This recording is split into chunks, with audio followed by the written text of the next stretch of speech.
Hi again everyone. So here we are back out in my favourite place where I like to talk about things to you guys. So where are we now? We're up on episode I think we're episode 6 or 7 and we're back round to talking about the mind. And this is going to be probably a short video, a little bit off the cuff, because I haven't had as much time as I thought I would to make these videos. But Arthur's asleep, so I found a little bit of time to carve out to come out and speak to you guys. And as per usual, things are busy, everyone's busy, but you need to find time to do the things that you like. And why is that important? Well, you need time to yourself so you can simmer down, cool out, cool off, and remain stress-free, right? Oh, there's a path down there I didn't know about. Cool. And when I was working in my old engineering job and I got super stressed and physically sick, physically ill through stress, I didn't think that I would ever really want to go back into an engineering job. I thought that was it, things had come to a dead end in that department. But soon after leaving my role at my old company, I fortunately found the role I'm in now. And it's still engineering, it's still what I'm suited to. But the thing is, my friends and relationships that I've built at this company hold so much more value than you'd like to think. And why is that important? Well, obviously there's your intrinsic rewards and your extrinsic rewards of a job. So there's your pay, your salary, your benefits, how many days you get off, all those sort of things. But there's also like the little things that maybe you wouldn't hold value in initially. So what I mean by that is you've got your interpersonal relationships with the staff and people that you work with. And I'm fortunate enough now to have a very good boss who's very understanding. We have a good relationship with good banter. I have a great little team that we work with. We're all on the same level. We've all got common, interests. We're all engineers, and it's just a really nice place to work. And I'm very fortunate because I enjoy getting up and going to work.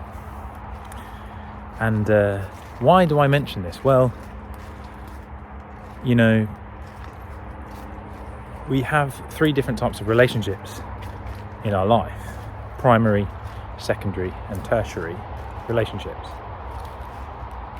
And the way that I define these or understand them is that primary relationships are those that you have with your immediate family, your wife, your mum, your dad, your brother and sister. These people you hold strong value of. You very invested in their lives, their careers, their interests.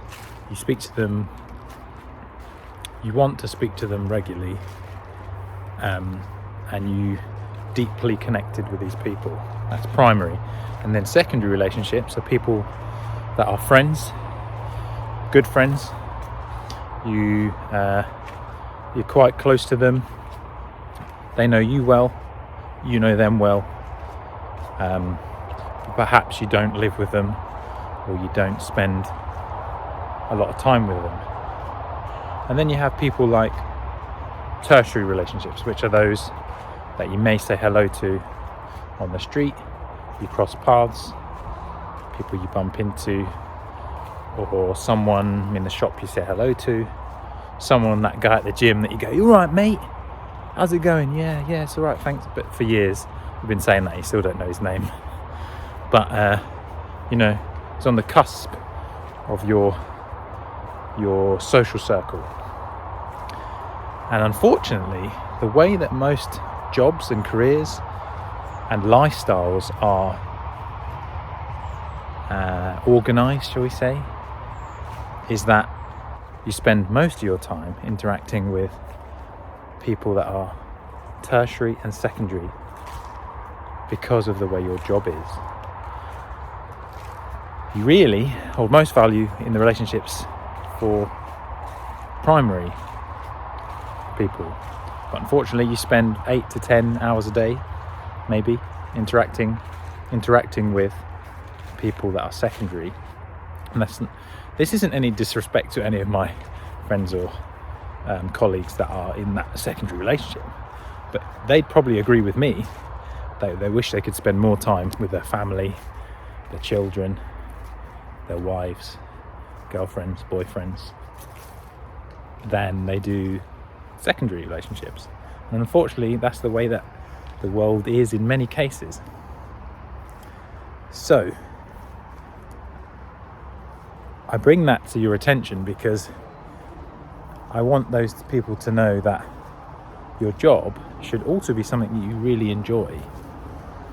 Not just a means to pay the bills. You want to look at the other aspects of your job, so that be how much you enjoy the work. That's a reward in itself. You want to look at how much you enjoy the company of your colleagues and the interpersonal relationships you have with them. That holds high value, especially when you spend so much time with these people. And some people maybe only look at the value of a job because of its title, your title, or how much you're getting paid. But you know what? It's not always about that. You could have the simplest of jobs that doesn't pay in the grand scheme of things as much as another job, but you could be really happy with what you're doing, or really happy with the people that you're working with. And that in itself, waking up knowing, I've got to do that today, I've got to do that today, I'm really looking forward to that. And seeing Mr. X, Mrs. Y, knowing that you'll be happy, having a laugh, going to see him, getting work done. So that's just something to bear in mind when you are choosing a job, or maybe perhaps on the other spectrum, you're waking up and you're really concerned or worried about what your current job is. You wake up with dread that you're not really happy about going to work because you don't enjoy the job, you don't enjoy the people, or you don't have an understanding boss. Just something to bear in mind, that maybe you're not always stuck in that situation. You have the power to make a change, just like I did. I wasn't happy where I was. It took a great deal of courage, mind, for me to admit that I needed to move on to find something better, and a lot of support from my wife. But once I did, there's a whole new world out there. And I know I'm saying this with a pinch of salt, that not everyone is in the same position as I was at the time, that I could financially take a risk to leave a job that paid well. I had the support of my wife. However, remember, the most important thing in life is you need to live life, right?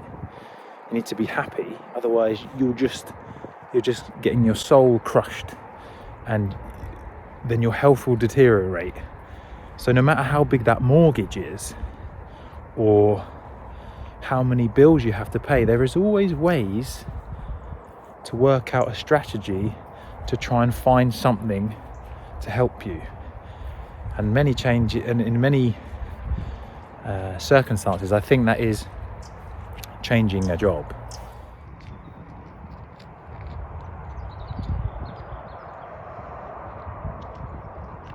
So for example, say if you've got a big mortgage and you feel trapped, maybe you can get a lodger. Maybe you can sell your car to get a smaller car, which will save you petrol. Maybe you just tighten your belt in terms of what you're spending and you're reassessing your finances. Yes, it's going to take time to bring these thoughts and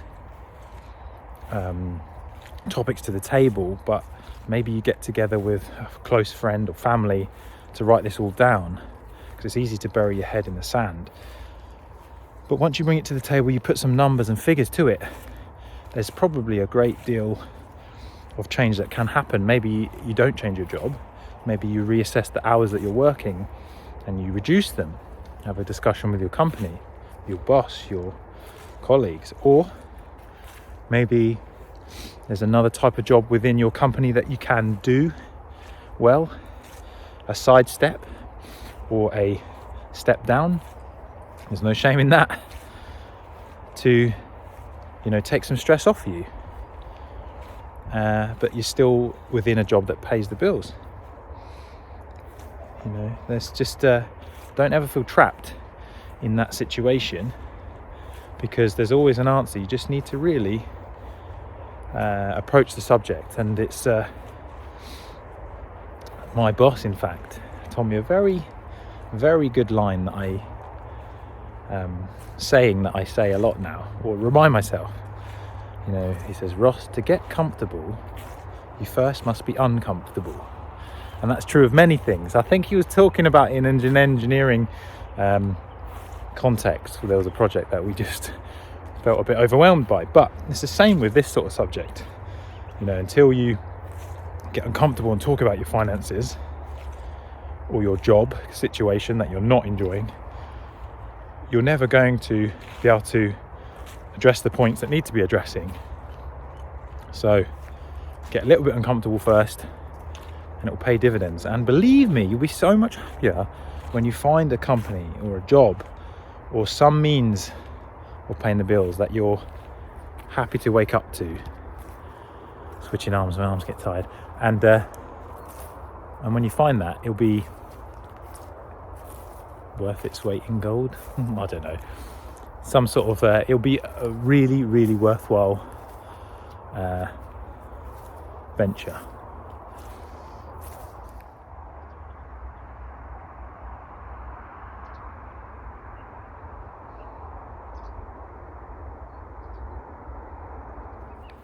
So as a side to all that, I thought I'd bring up something, I'd share with you guys that I'm quite proud of. So after I published the first video on YouTube about my journey into mental health and the sort of topics I discussed, not really something that many people address, suicide, stress, anxiety, a neighbour of mine opened up to me and said, it's a great idea, great channel, Ross, but had you thought about this, people taking in your videos and listening to your videos, they're going to perhaps seek advice from you.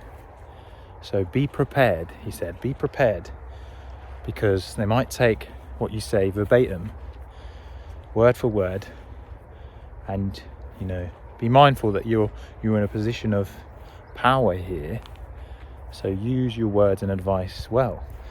And to be honest, it scared me a bit, because I hadn't really thought of it like that. I was thought about this process as a way for me to get off my chest, but also help people. It's YouTube, right? I didn't think too much into it, but he's 100% right. When people feel stressed, anxious, or in a dire need of help, then I need to fortify myself with knowledge and the ability to help others. So I looked into this, and through the Institute of Mechanical Engineers that I'm a member of, a training course come up out of the blue, and it was almost like someone's pointing me in this direction here. It was for a mental health first aider course, and I'd never really heard of this, and such things hadn't really been published on the I'm a Key training board.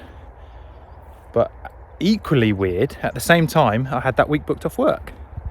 It was a 2-day course, and so I said to my wife, look, I think I should do this, and we agreed it was a good idea. So I paid for the course, and it was a great course. And in this world of social distancing, the course was held online and was done very well.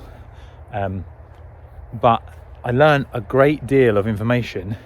I dealt with things that would help me address and deal with someone that is in a mental health first aid crisis. So at work we have first aiders for cuts, injuries, bruises, falls. And only now people are realizing that this sort of stuff can happen to your head. So the course, basically, in a nutshell, allows me to really assess a situation of someone. Are they anxious? Are they stressed? Do they have an eating disorder? Do they have substance abuse? Are they having psychotic episodes? And then I can then really listen and assess their situation and find out the best way to get them help. I want to emphasize that this certification doesn't make me a counsellor, nor does it make me a therapist, but I'm there for someone in that dire need of help, or they can come to me. So I learned a lot, and I'm very proud that I did this, that the universe in some way steered me into that direction. The course came up and I took the opportunity and I did it. And I learned some amazing things that I'm going to be talking about in future videos. And one of the things that I learned on the course was a very good and simple analogy that I'd like to share with you guys. It's called the theory of the stress container. So imagine you have a container, let's say, bucket size, right? Everyone's bucket has a different capacity or different volume, depending on several factors. How you've been brought up, how you naturally deal with stress, how you have even slept, so there's like environmental factors. Everyone's container or ability to contain stress is different. And imagine stresses dripping into the bucket, gradually filling it, right? Eventually, this bucket of stress is going to get so far full to the top that even the smallest drip of stress, something small happens, you're going to overflow. And when you overflow, it basically is a bit of a breakdown. And I talked about this with my scale analogy in another video. So, how do you stop yourself from overflowing? Look at this. This is why I come out at this time of day. It's Sunday afternoon. You get these biblical skylines. It's so peaceful. And look how lucky I am to have this near me. It's gorgeous, right? Whew, we're in the middle of November. Amazing. And so, onto your bucket, you've got this little tap that you can open and close. And when you open it, essentially, you're using a stress relieving method to relieve stress. Let's say meditation, exercise, or socializing. And so you need to have your tap open more than it is filling up. But if you don't, you let things build up, the tap's going to block and you're going to eventually overflow. I just thought that was a nice little analogy, right? So this brings me to a great point that I'd like to make, and something that I learned on the course again.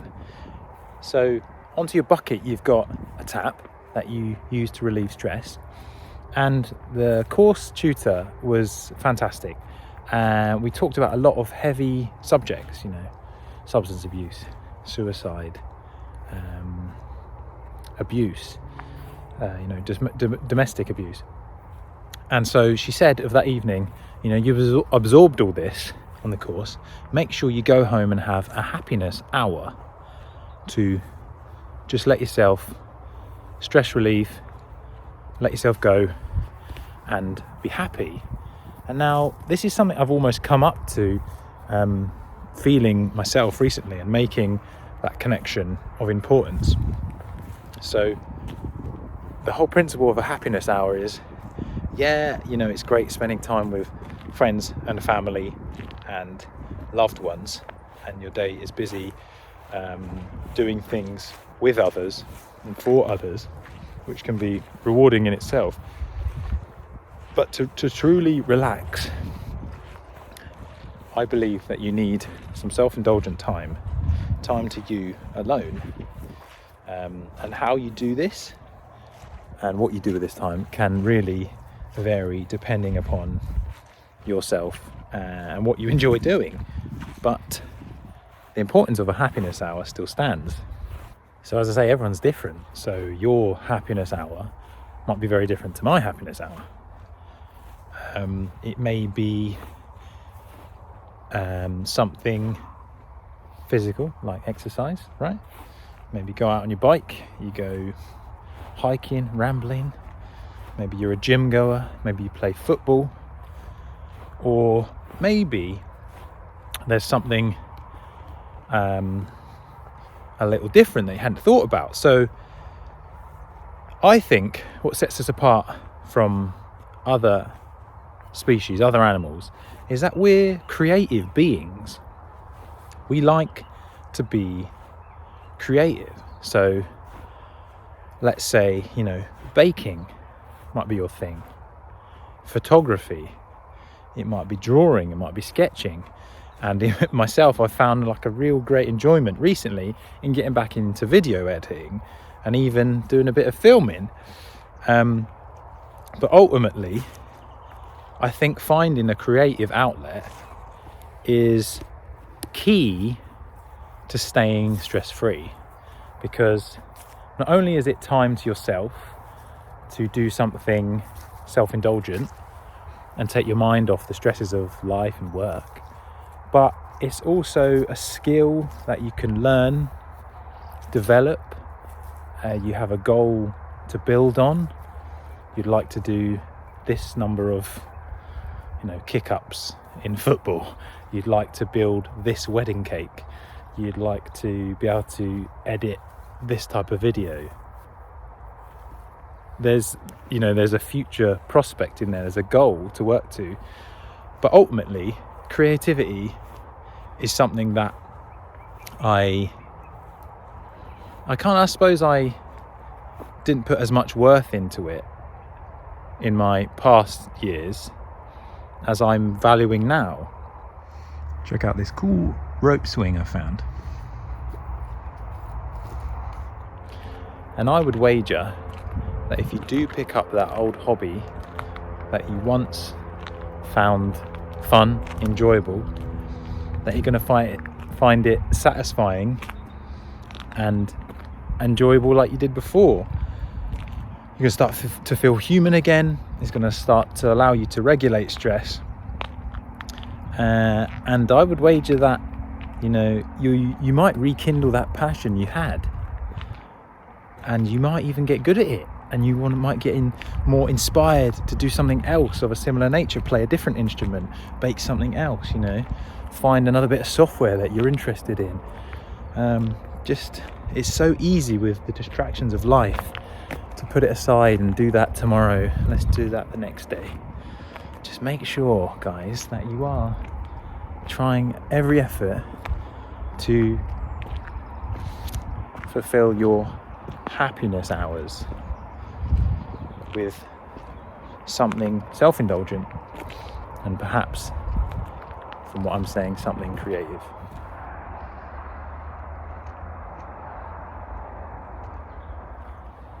And that's it for this video, guys. So to sum up, everyone's got a stress container. It varies in size depending on how's your day gone, how's your week gone, and how you deal with stress in general.